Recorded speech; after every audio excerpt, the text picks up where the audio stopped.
Bon, j'ai décidé de changer un petit peu de décor. On est dans mon jardin. J'espère que tu vas bien. Demain, je prends l'avion direction Marseille, puis Montpellier, puis Carcassonne pour faire un bootcamp avec mes associés pour justement faire un team building, brainstormer entre nous parce qu'on bosse à chaque fois à visio, à distance, sur Discord, Slack. C'est très impersonnel et quand on lance ce genre de projet, on se retrouve assez souvent seul, tu sais. Et tu vois, les victoires, les défaites, les frustrations, c'est cool de pouvoir les partager, de pouvoir un peu se refixer des objectifs, refixer une ligne directrice et repartir directement. Donc on le fait assez régulièrement, tous les 2 mois, tous les 3 mois, pour vraiment rester focus. Et avant de partir, tu vois, je me suis listé 7 conseils, 7 points que je trouve importants de te partager, que j'ai appris au cours de mon lancement de ça, c'est même au cours de ma vie entrepreneuriale, qui je pense pourront t'aider sur tes futurs projets. Alors le premier point, c'est, ça peut paraître un peu bateau, mais on est dans une ère où tout le monde se compare.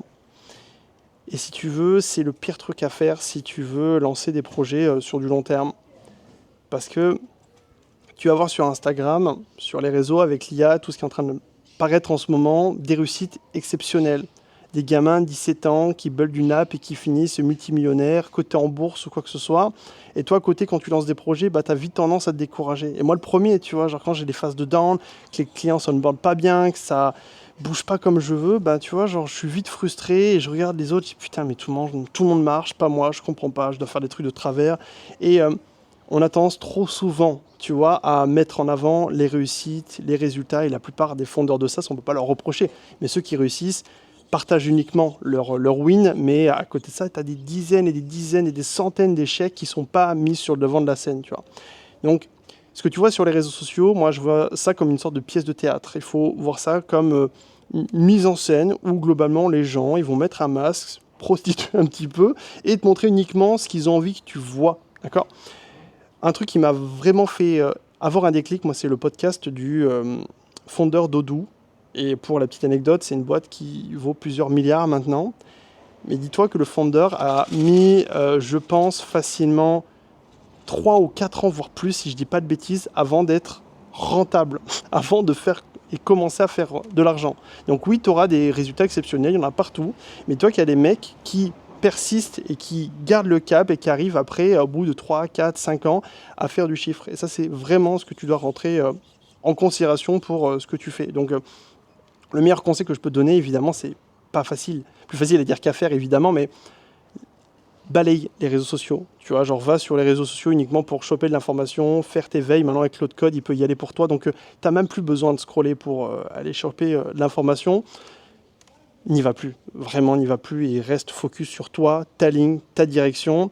Et ça me permet d'enchaîner avec un deuxième point qui est quand même plutôt bien corrélé avec ça. C'est sur, si tu veux, alors attends, j'étais en train de me perdre. Attends, focus produit, il n'y a rien d'autre. Danger, supprime la version Albert, danger. Oui, il n'y a pas de règle, pardon, je suis parti en couille. Il n'y a pas de règle définie, c'est-à-dire que il y a des profils pour qui ça va prendre des mois, d'autres des années, et d'autres pour qui ça ne va pas fonctionner. Il y a des profils qui vont utiliser une méthode en particulier et qui vont jurer que par ça pour leur acquisition, et d'autres qui vont pas du tout avoir des résultats pour ça. Et je te dis ça pourquoi ? Parce qu'en fait, on est vraiment tenté et toujours attiré par cet objet bruyant. Finalement, le lapsus était comme assez révélateur, mais on est tous tentés de tester les méthodes qui marchent, et quand on va voir un fondeur ou un entrepreneur qui va dire moi cette méthode elle a cartonné, tu as envie de faire exactement la même chose.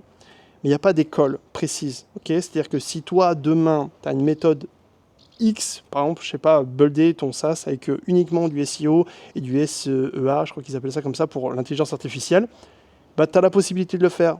Et en fait, il n'y a pas de règles spécifiques. Si tu veux créer du contenu avec IA, avatar, avec facecam, sans facecam ou peu importe, tu peux absolument tout faire en fait. C'est ça qui est génial.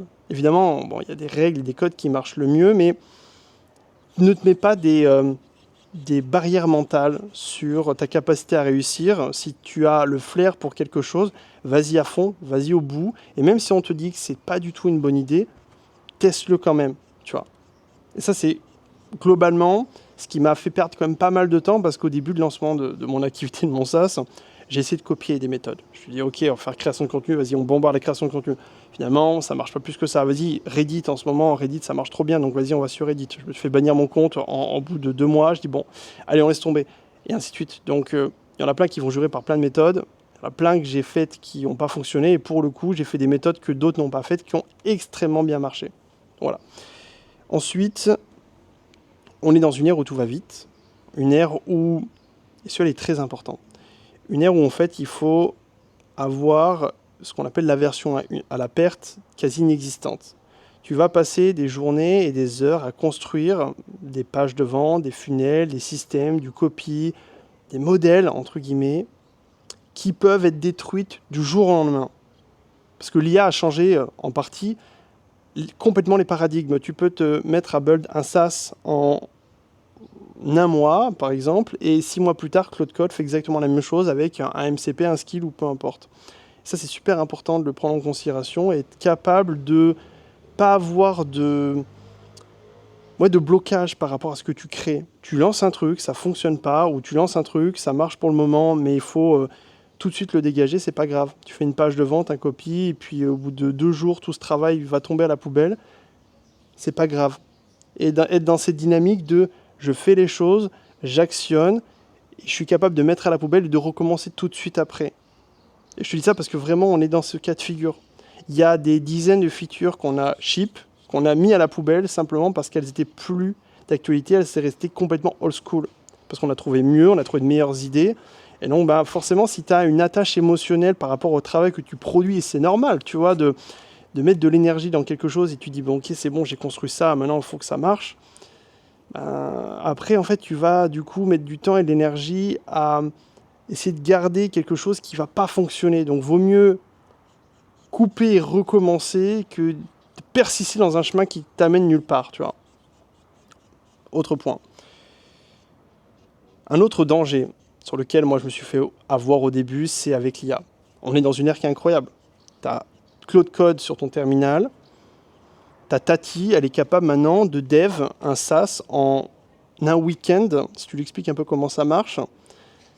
Et c'est génial parce que tu peux faire plein de choses. Et moi, le premier, tu vois, genre, au début, j'ai fait des nuits blanches, les premiers jours, parce que je voulais développer une application pour apprendre l'anglais, puis ensuite un système pour traquer mes leads. Puis je me suis dit, tiens, je vais gamifier les actions que je fais dans mon quotidien d'entrepreneur, dans le quotidien de fondeur, pour tu vois, voir le suivi des leads, etc., avoir tout un système de gamification avec un petit avatar qui monte de niveau, etc., etc. Enfin, vraiment, tu vois, genre, je suis parti dans cette dispersion. Donc, si je te conseille de ne pas le faire, c'est parce que ça va te faire perdre énormément de temps, parce que oui, l'IA, c'est sexy, oui, tu peux absolument tout faire, et tu peux faire marcher ta créativité, parce que c'est ça qui est génial, tu as une idée, tu tapes un mot-clé sur un terminal, et tu peux l'aboutir et la matérialiser, ça c'est complètement génial. Mais le danger de ça, c'est que des idées, on en a des centaines à la minute. Okay, tu vas sous la douche, tu as une idée, tu vas aux toilettes, tu as une idée. Là, moi, j'ai même des idées pendant que je suis en train de te parler. Et le truc, c'est qu'il ne faut pas les matérialiser toutes, en fait, parce que tu vas perdre énormément de temps et de focus à ça. Moi, j'ai dû perdre des dizaines et des centaines d'heures à cause de ça. Alors que mon occupation principale, ça devrait être à okay, comment je fais rentrer 10 clients cette semaine sur mon SaaS. Et pas l'inverse, c'est pas ok, qu'est-ce que je vais pouvoir faire à côté avec l'IA et quel dashboard je peux essayer de créer ou quoi que ce soit. Super important, tu vois. Et on est dans une ère où les entrepreneurs qui utilisent l'IA vont aller beaucoup plus vite, mais les entrepreneurs qui arrivent à inhiber un peu leurs pulsions et leurs envies de shipper un million de trucs, de features ou quoi que ce soit avec l'IA, sont ceux qui vont vraiment se démarquer. Tu vois, il va y avoir vraiment 2 fossés. Tu as un fossé, ceux qui n'utilisent pas l'IA, ils sont morts, c'est terminé. Ceux qui l'utilisent, ils vont quand même se démarquer de ceux qui ne l'utilisent pas, c'est certain. Mais par contre, ceux qui savent bien s'en servir et avoir de l'inhibition sur tout ça, ont vraiment marqué des gros gaps de différence et de résultats. Je ne sais plus à quel point on en est, je pense qu'on en est au 4e peut-être. 4e point. Et ça, j'ai un peu eu le déclic, mais bon, ça on le sait, on s'en doute à chaque fois, mais la plupart des entrepreneurs qui réussissent et qui font énormément de chiffres d'affaires, ils sont tous dans la même direction. Il ne te parle pas de marketing, il ne te parle pas de persuasion, il ne te parle pas de toutes ces stratégies, entre guillemets, même si c'est important. Je ne suis pas en train de bypasser ça et de le mettre à la poubelle. Je suis en train de t'expliquer que tous ces entrepreneurs ont une seule obsession, notamment, je vous entendais le podcast de Bernard Arnault, qu'il a répété une dizaine de fois dans le podcast, sur le produit, sur comment faire le meilleur produit, un produit d'exception qui régale absolument tout le monde. Et ça devrait être ton obsession. On est dans un marché où maintenant, tout le monde peut devenir entrepreneur. Je ne vais pas le répéter, mais avec l'IA, tu as des millions de possibilités et tous les jours, je pense que tu as une dizaine de concurrents qui pop sur ton marché spécifiquement et ta niche. Et ton seul edge, ton seul élément de différenciation, ça va être ta capacité à créer le produit que ta cible veut et surtout qui fait face aux manquements de ton marché. Typiquement, pour t'expliquer, nous, ce qu'on fait, c'est un SaaS d'attribution marketing. Il y a Aeros, Triplewell, il y a des géants qui sont déjà en place, d'accord ? On a quand même décidé de se lancer parce qu'on a utilisé ces produits et on a vu des manquements dans ces produits. C'était très compliqué à utiliser, très compliqué à setup, beaucoup de frustration sur l'analyse de data. Et en fait, on se rendait compte qu'il y a beaucoup, par exemple, d'utilisateurs d'Aeros, d'entrepreneurs qui spendent des milliers d'euros, qui l'utilisaient juste parce qu'on leur disait de le faire, tu vois. Donc, pas de système de prise de décision, ça t'aidait pas à prendre de bonnes décisions par rapport à tes publicités, c'est juste prends Aeros parce que si tu veux faire du cash, il faut prendre Aeros. Ok, super. Mais à côté de ça, les mecs, en toute modestie, nous ont dit mais je sais pas trop quoi faire en fait avec ces outils. Donc nous, ce qu'on a fait, c'est qu'on a pris ces frustrations que nous on a ressenties au moment d'utiliser ces tools. On a regardé les avis G2 des concurrents, les avis 3 étoiles, les avis, on va dire, les plus éclairés, où les gens partagent vraiment leur frustration de l'outil, leur blocage, ce qui vraiment leur manque. Tu vois, c'est des profils avis 3 étoiles, c'est pas des personnes qui sont full dans l'émotionnel ou full, justement, dans l'émotionnel négatif, c'est-à-dire avis 1 étoile, c'est des gens qui sont ultra frustrés, et de toute façon, globalement, les avis sont biaisés, sauf si tu as 90% d'avis 1 étoile, où là, il y a un truc à faire. Mais en moyenne, une tendance, les gens vont donner un avis 3 étoiles lorsqu'il leur manquait réellement quelque chose qui leur permettrait de rester longtemps sur l'outil, tu vois. Et donc on a pris tous ces avis, tous ces feedbacks pour justement l'incorporer dans notre outil, en feature, en onboarding, en système, pour vraiment répondre à ce besoin, tu vois. Et donc toi, ton objectif, c'est vraiment ça. Checker les manquements, regarder ce qui se fait, ce qui ne se fait pas, et proposer le meilleur outil du marché. Alors l'idée, c'est pas de proposer tout de suite la perfection, parce que tu n'auras jamais de produit parfait, on va pas se mentir. Mais si tu es toujours dans cette dynamique et que toute ton énergie est focus sur le produit, tu auras beaucoup plus de probabilité de réussir. Et ça, c'est tout bête, mais tu as dû le faire et ça t'est déjà arrivé de tomber sur des expériences incroyables. Je vais te donner un exemple. Il y a une fois, quand je suis allé au Japon, on est allé à Universal avec ma copine. Et dès le moment où on a passé les grilles, les portes, l'aventure était complètement folle. Alors oui, il y avait du monde, oui, il fallait faire la queue. Bon, tu as les queues rapides et tout ça, mais ça, bon, c'est cool. Quand tu les as, c'est encore mieux. Mais les attractions étaient cool, les décors étaient incroyables. Tout était fantastique. Vraiment, c'était fantastique.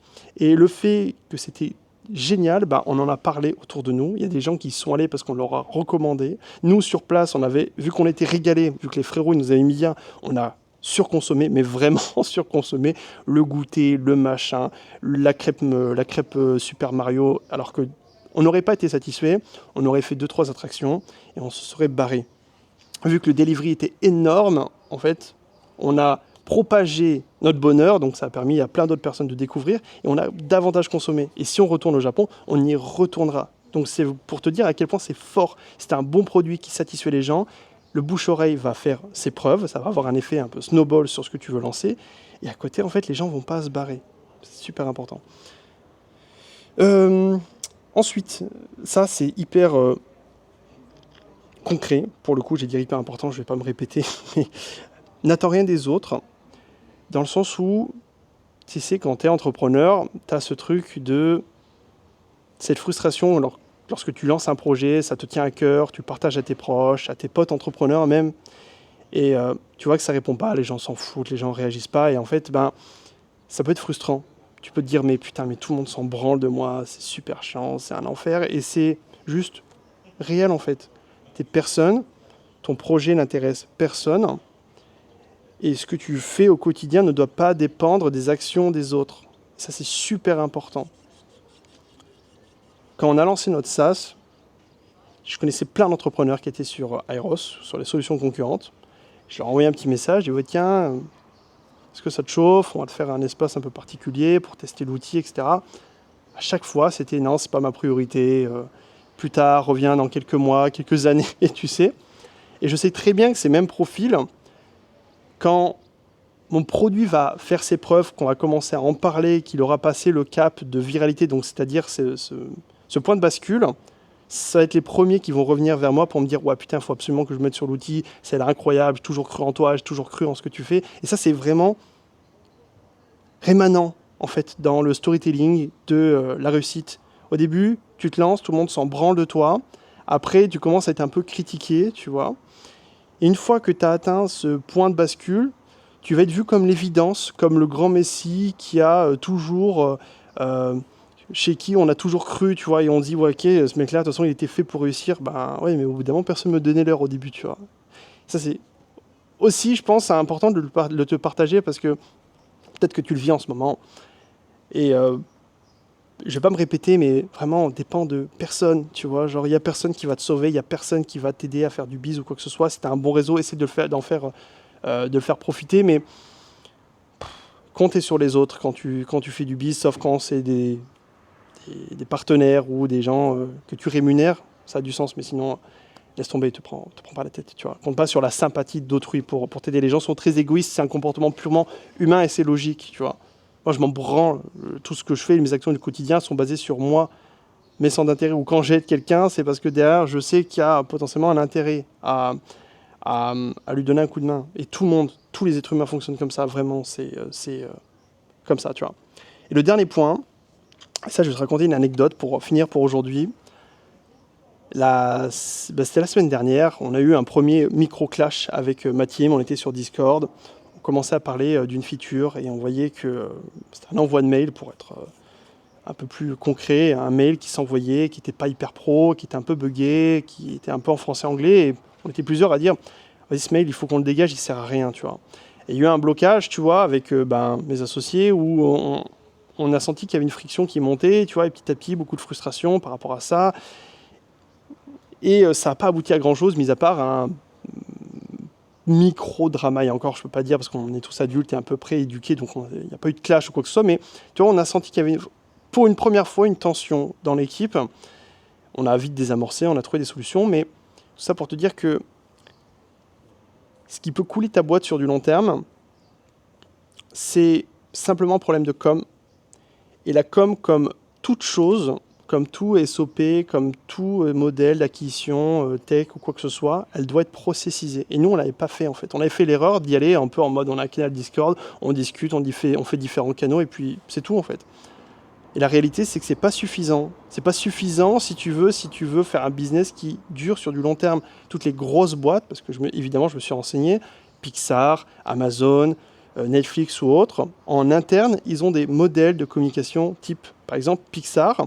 Lorsqu'ils voient qu'une communication, un débat commence à partir sur de l'émotionnel, ils ont un mot-clé qui permet d'arrêter tout de suite la discussion et de la reprendre 30 minutes, 40 minutes plus tard. Chose qu'on a repris. Et donc, à partir de ce postulat-là, il faut t'imaginer que si c'est pas encore un modèle très clair pour toi, pour tes clients, pour tes collaborateurs, et que c'est un peu, on communique comme ça et c'est tout, tu risques d'avoir des surprises. Et potentiellement, en fait, c'est comme une sorte de feu, faut t'imaginer ça comme une petite incendie, tu vois. Un problème de com, dans une boîte, à l'instant T, ça pose pas de problème. C'est comme s'il y avait une petite flamme qui était sur une allumette dans le coin d'une pièce, d'accord. Et puis cette flamme, elle va grossir petit à petit, tu vois. Mais ça peut mettre du temps avant que tu sentes que ça commence à cramer, tu vois, et que ça se déclenche de partout et que ça pue, tu vois. Progressivement, en fait. Et ce problème de communication, il va durer 1 mois, 2 mois, 3 mois, 4 mois. Il y aura des non-dits, des frustrations, des choses qui vont t'intérioriser. Et au bout d'un certain temps, en fait, ça va exploser comme ça. Tu vas pas comprendre ce qui va se passer. Tu as un collaborateur qui va dire, écoute les gars, moi j'en peux plus, je me casse. Là, tu vas tomber, tu vas dire, mais putain, mais qu'est-ce qui s'est passé, quoi, ça allait très bien, hier on a fait un visio, on a rigolé, et là tu me dis que tu te casses, tu vois, Bah oui, mais frérot, ça fait des mois qu'il intériorise ça et qu'il n'arrive pas à l'exprimer. Et c'est super important, en fait, de modéliser ça. Donc bah, c'est ce qu'on va voir pendant le bootcamp. Là, j'ai préparé des ateliers. On va du coup templétiser les prises de décision, templétiser les communications en interne, les débats, les discussions, comment on discute, qu'est-ce qu'on évite, etc., etc. Et ça se met en place progressivement. Voilà. J'ai fini. Je te souhaite une bonne soirée. Et puis moi, je vais faire mon bootcamp. Je te raconterai comment ça s'est passé après coup. N'hésite pas à t'abonner, liker. Là, il est un peu tard pour la vidéo pour te le dire. Normalement, il faut le dire au début parce que les gens sont souvent au début. Mais en tout cas, merci d'être resté jusqu'au bout. J'espère que cette aventure te plaît. Et j'espère que tu as kiffé et appris des choses pendant cette vidéo. Je te souhaite une bonne journée, une bonne soirée. À plus. Ciao, ciao.